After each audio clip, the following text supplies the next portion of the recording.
Hey, hey, hey! Today I want to show you how to make sure that your Facebook business page is set up to prospect clients. So we don't want to miss any leads, and this is how we make sure everything is set up correctly. The first thing that I want you to do is check your contact info. And the way to do that is up here under Edit Page Info.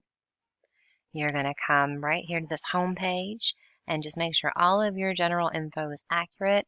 The only thing here that I want to mention is the web page. If your website doesn't have a web host, you probably shouldn't put it on your Facebook page because Facebook page has gotten a bit fussy about things like that. And unfortunately, if you don't have a host, they're going to start marking your page as spam and you'll end up in Facebook jail. So enter your website only if you have a Facebook host. Otherwise, make sure your phone number and your email is accurate. Good. So now let's decide how we want people to contact us. Let's go back to our main page.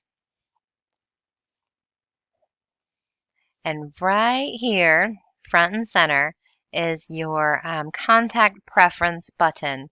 Just come on down to Edit Button. For this instance, this fellow wants all of his new client prospects to call him directly. However, you can choose to have a client book with you, and that little tab would say Book Now. You can have them contact you. This is a Facebook message.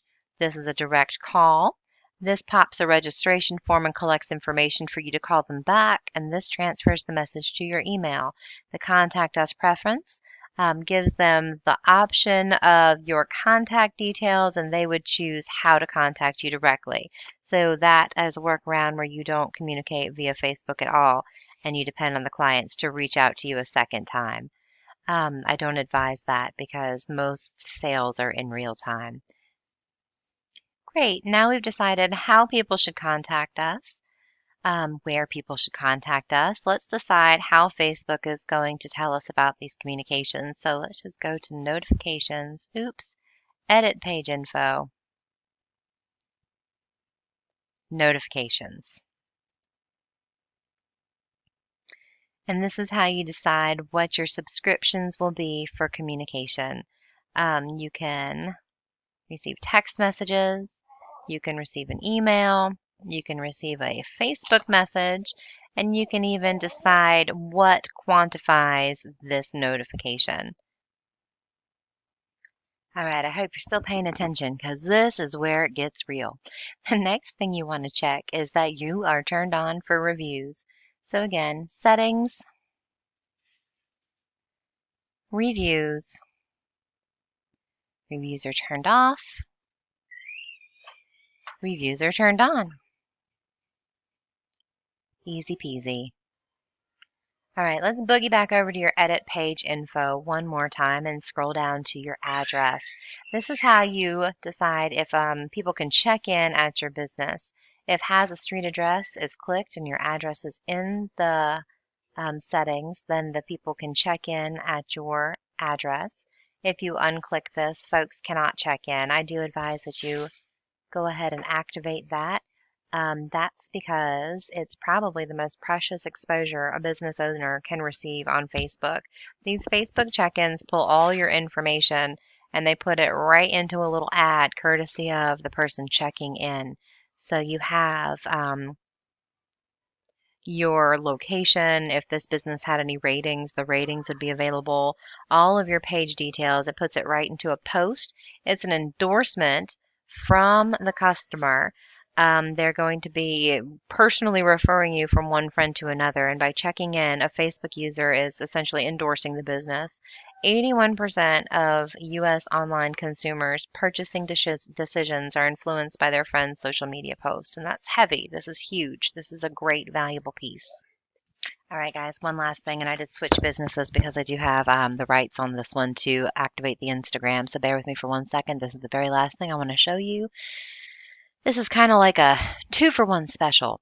So you want to hit settings and then come over here and go to Instagram. Your Facebook page can manage your Instagram. So this is what it's going to look like when it's set up. Let me show you what it's going to look like when it's not set up so you know what steps to follow. But unfortunately, again, I don't have any privileges on this other client's Instagram, so bear with me for 1 second. And while we're pulling this together, I'd like to give a quick shout out to SRS Services. They're the best truck for hire in all of Carteret County. They've got some great rates.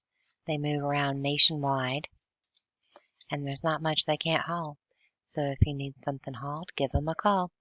Now let's go back to our edit page info.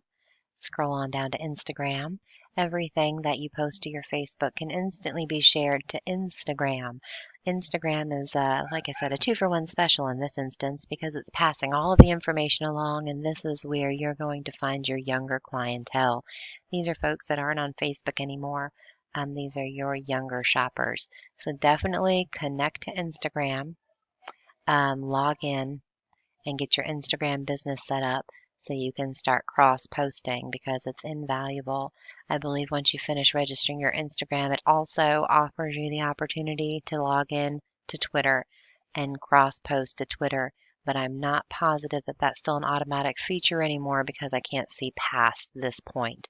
If you have any questions or if you run into any issues, if your profile tabs are different than the profile tabs that you see on my pages, certainly feel free to reach out to me. I'm available on Facebook as Mama Brianna. Thank you and have a great day.